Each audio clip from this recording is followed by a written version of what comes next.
The night sky was no longer a single silver coin but a broken necklace of pale crescents, each shard of the former moon glimmering like frost on black velvet.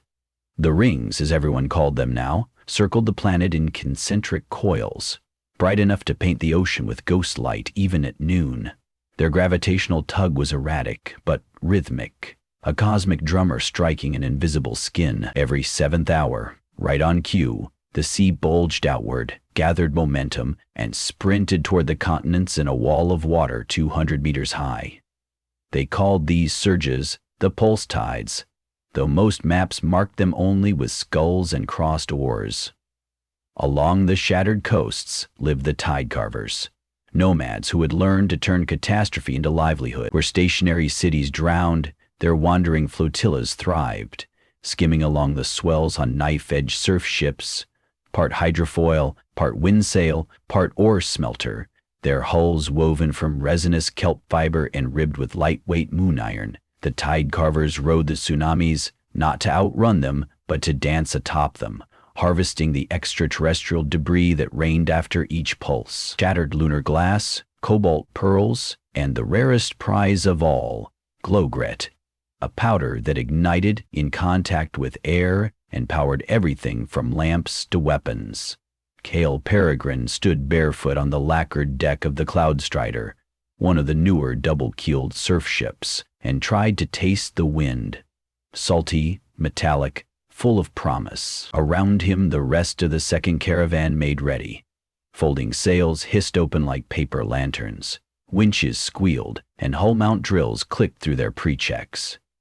Lyra, his younger sister and the best gravity reader in any clan, crouched near the prow with a palm on the deck. Eyes rolled back as she listened to the ocean's heartbeat. "Pulse in 42 beats," she murmured.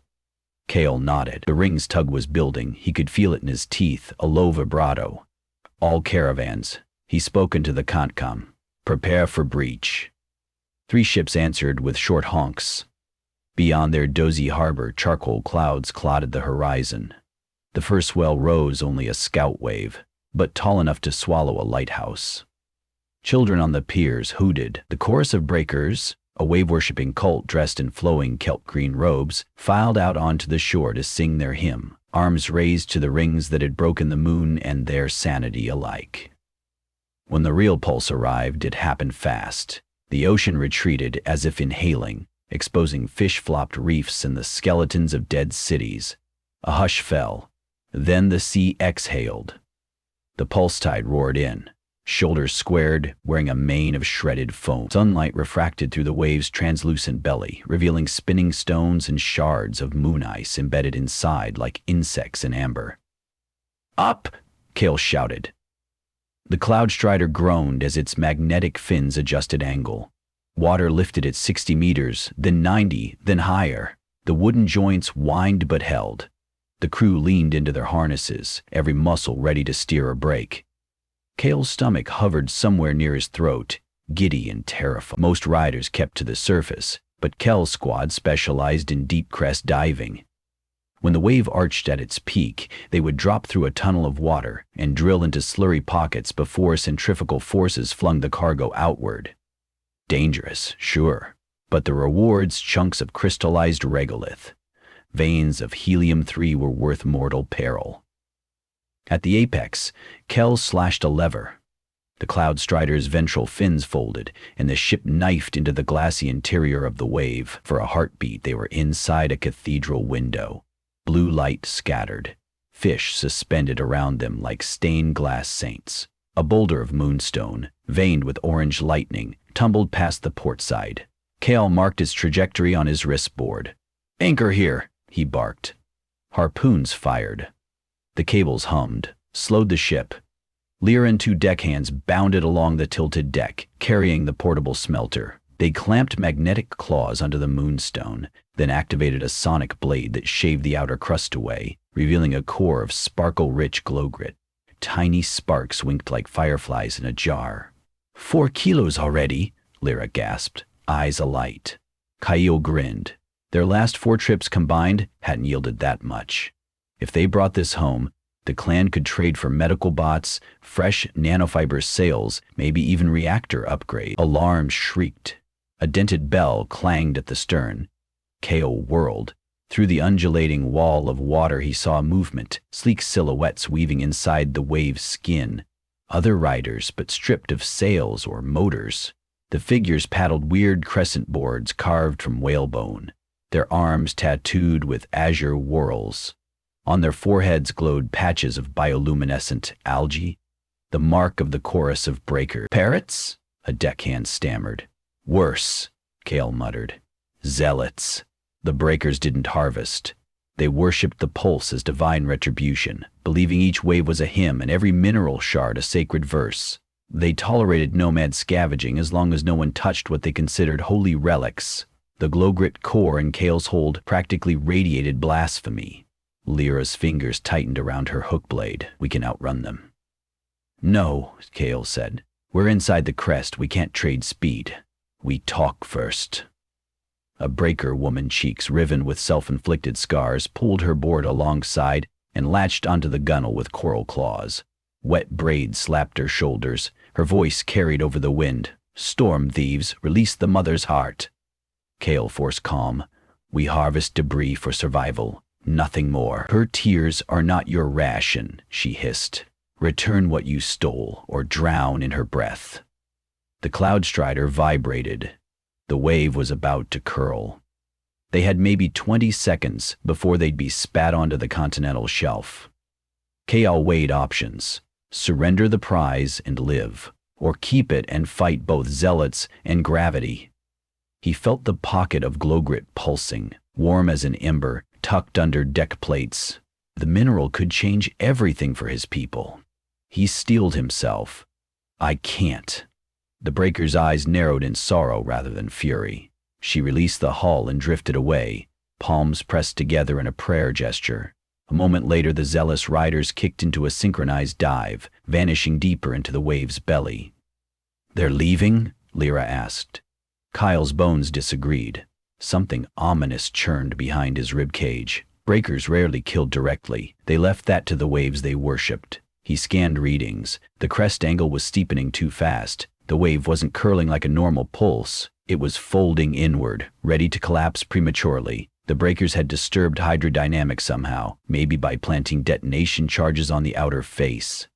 Brace! He shouted. The cloud strider shot forward as if slingshotted. Water roared overhead. They burst out of the tunnel and launched into open air, plummeting off the wave's lip. For 3 horrific seconds they were weightless under the fractured moonlight. Then the ship landed sideways on turbulent chop. Mast snapped. The starboard fin ripped free. Kale's world tumbled. Rigging lines flailed like eels. The smell of splintered oak filled his nose. He hit the deck hard, rolled until a railing clotheslined him. Darkness prickled his vision. When he clawed to consciousness, the pulse had passed, leaving only a broad flood rushing inland. The cloud strider, half-wrecked, rode the calmer backwash toward a jagged coastline dotted with broken skyscrapers. Lyra kneeled beside him, her temple bleeding. The crew was shaken but alive. The glowgrit core, miraculously, remained secured in the smelter chamber. They limped into the temporary refuge of a sunken metro station that the caravans used as a floating dock. Medic drones stitched wounds. Kyle reported to the clan council 4 weathered elders whose faces reminded him of driftwood polished by years of salt and sorrow. You endangered us all, Master Orn rasped. The breakers were clear. They see this harvest as sacrilege. Kyle straightened despite the ache in his ribs. We took only what the sea offered. That glowgrit can power desal plants for a decade. Elder Maru, the most pragmatic, rolled a chipped shell between her fingers. And if the breakers retaliate, tsunamis won't be our biggest worry. They control half the coastal food caches. Trade routes depend on their blessing. Argument ricocheted around the chamber. In the end, compromise. Baylor bit back protest. Every gram given away meant another winter without enough light or medicine. Yet the council's word was law. That night he stood on a swaying catwalk above the flooded concourse. watching Lyra cradle the glow grid half earmarked for surrender. The powder glowed like embers in a forge. "You accept this?" he asked her. She shrugged, a gesture older than either of them. "Maybe we should let the sea keep its secrets. We're not thieves," he said. "We're survivors. The rings broke the old world. We carve a new one among the ruins. If the breakers can't see that..." Lyra raised a palm. "Listen." He closed his eyes. Far off, a tremor in the wind, not the regular 7-hour cadence, but a secondary pulse, deeper, angrier. Overhead, lunar shards glinted. One fragment, larger than most, flared brighter, then fragmented again, spraying molten debris into the upper atmosphere. "Another shatter event," Lyra whispered. "That means the tides will amplify." Gale's mind sprinted. Amplified pulses meant heavier deposits and deadlier worship from the breakers. If they couldn't secure new caches before the cult locked down the coast, the tide carvers might starve. He made his decision before dawn. A splinter fleet, him, Lyra, and a skeleton crew would ride the next amplified surge to the Meridian Trench, rumored to hold crystalline cores large enough to power whole continents. They would go silent, avoid breaker patrols, harvest what they could, then vanish inland until tempers cooled. The rebuilt Cloudstrider, patched with scavenged metal plates, nudged into open sea 6 hours later. The sky was bruised purple, the rings nearly overhead. Unlike ordinary pulses, this one announced itself with a dusk-noon hush. Birds stopped, even the wind forgot to breathe. Water puddles jittered. Lyra knelt at the prow, eyes shut, counting heartbeats. 40 seconds, she mouthed. The horizon swelled, a lead-gray monster rising without foam. The crew set sails. Superheaters fired kerosene bursts into jet thrusters. The Cloudstrider leapt under the incline like a hawk, catching a rising thermal. They skimmed higher, deeper into the wave's transparent corridor, until city ruins below appeared miniature. Mid-crest, the Meridian Trench yawned, a gash in the seafloor now half exposed by the water's updraw. Within the chasm glimmered stalagmites of moon crystal, taller than cathedral spires, each one throbbing with cold light. Kyle ordered descent. Magnetic grapnels lanced toward a jagged ledge. The ship anchored, pivoted. Drills deployed. The largest spike of crystalline obelisk, veined with violet swirl, beckoned. If legend spoke true, its core held concentrated lunoplasm capable of powering everything the nomads could dream. They carved into the mineral, shavings falling like diamond snow, and loaded slabs onto the deck. Half an hour later, their holds were near capacity, and the pulse still hadn't begun its outward crash. The amplified cycle apparently stretched longer. Too easy, Kale thought. A thump rattled the hull, another, then multiple. The tide corridor behind them darkened, with shapes breakers on bone boards. Hundreds. Their algae sigils glowing like a swarm of green fireflies. At their head floated the scar-cheeked woman from before, standing serenely on her plank, as if borne by invisible hands. "Leave this place," she called, voice amplified by acoustic conches. "The mother awakens." Tail gestured to the trench around them. "We take only what your mother discards." "You dig at her heart." Lyra tugged Kale's sleeve. "Hear that?" A rumble, deep and irregular, echoed up the chasm walls. Crystal shivered, fracturing into spiderweb patterns. The trench floor split. Geysers of brine erupted, studded with molten moon fragments, still sizzling from atmospheric entry. One glowstone spattered across a breaker board, detonating on contact. The cultists vanished in steam. Panic rippled, but quickly curdled into fervor. The breakers began chanting low, resonant syllables that seemed to synchronize with the geological groaning. The pulse started to collapse. The corridor's roof caved, water cascading into the trench. The Cloudstrider, still tethered, swung violently. Cables snapped, crates slid. "Cut anchors," Kale yelled. Bolts blew. The ship wrenched free, soared upward on a plume of displaced water, and slammed against tumbling debris.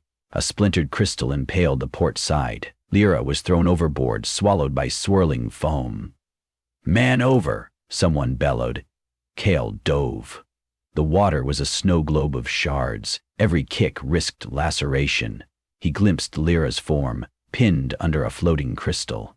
Air surged from her lips in silver pearls. He wedged shoulders under the slab, heaved, agony screaming through his spine.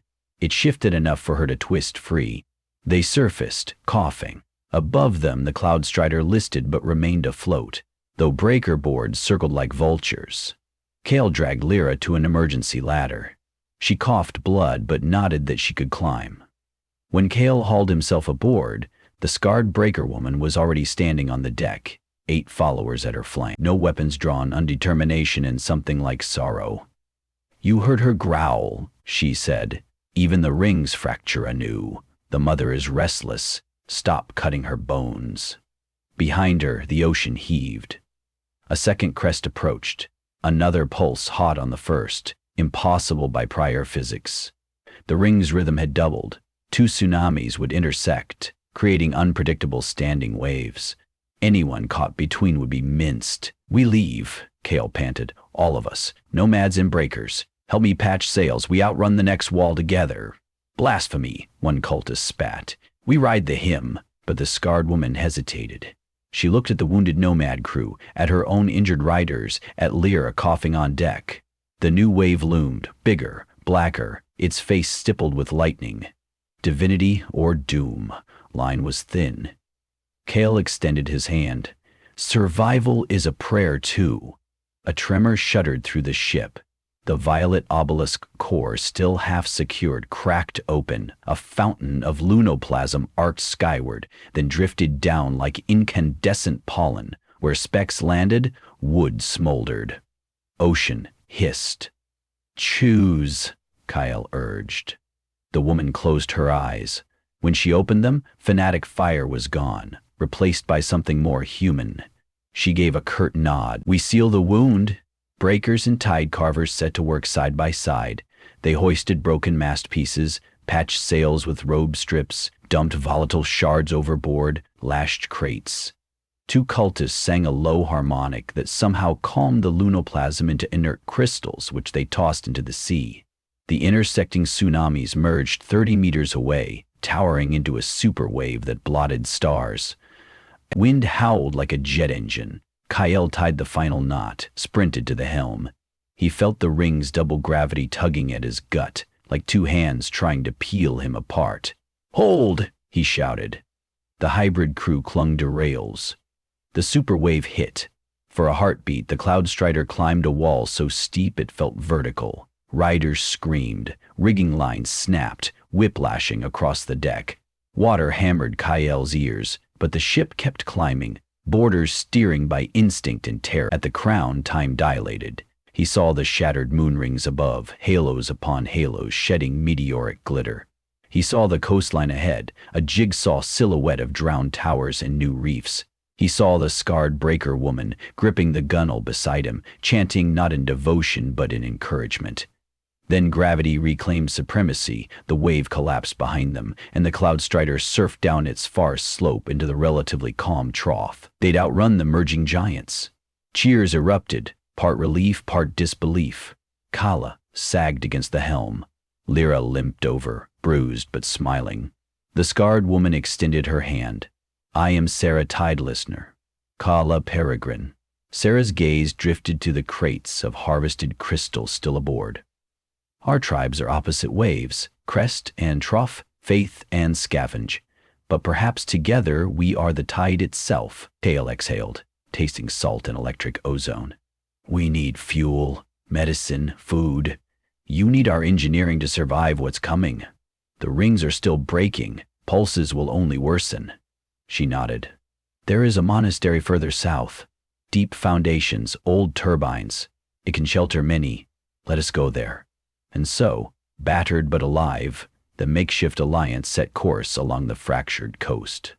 Behind them, the ocean glimmered with drifting moon shards, each one a reminder that the sky had fallen and the sea had risen, and humanity, stubborn as barnacles, clung between. Night settled. The rings shimmered like celestial braids. On the deck, breakers and tide carvers shared dried kelp, traded stories, tended wounds. Gale watched Sarah trace tidal patterns on a scrap of sailcloth, while Lyra recalibrated gravimeters beside her. 2 belief systems, stitching a common map. Far off, thunder boomed. Not storm, but another moon fragment burning into atmosphere. The sea, unfathomable and ancient, answered with a distant roar. Yet on the Cloudstrider's deck flickered lanterns, fueled by harvested glow grit, their light steady against the dark. No one could say whether the next pulse would spare them, but for now, they rode the breathing planet together, cutting paths atop chaos, making of disaster a craft, of adversaries companions, and of every crest a promise that if you did not bow you might yet balance.